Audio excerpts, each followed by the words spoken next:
Ot şiitler firin kullu nurani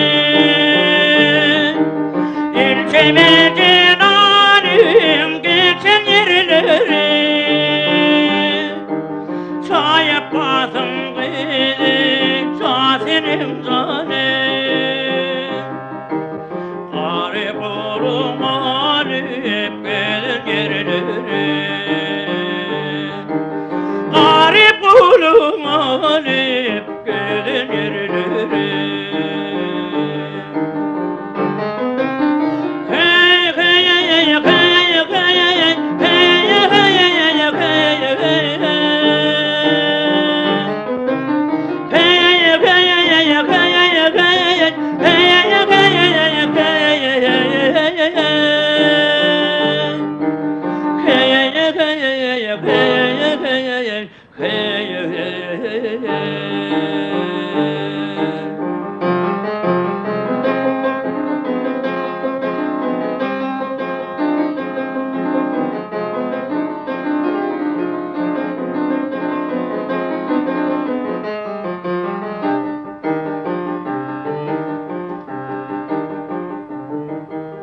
Girmiş yakalarda seyran ettirir Atçap derip aldı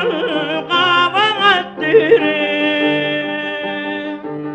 Çadır kurbağa ileri yöttirir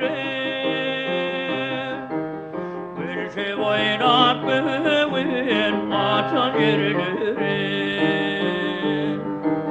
Gülşe oynat böğün açan yerleri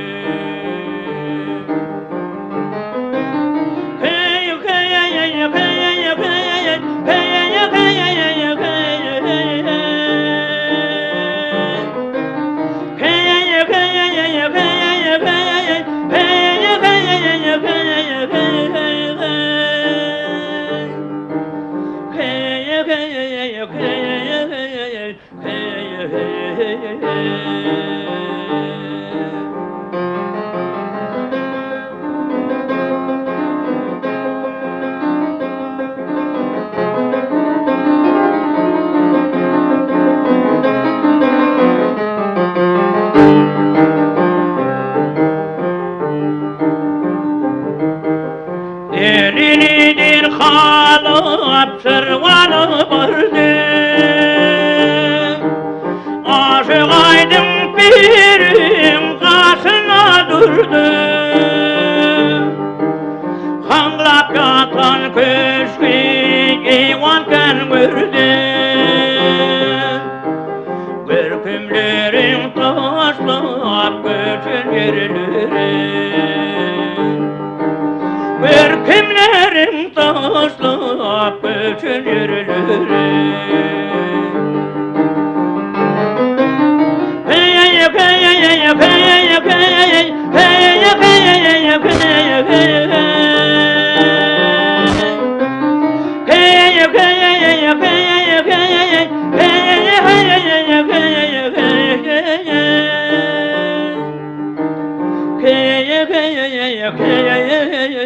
Hey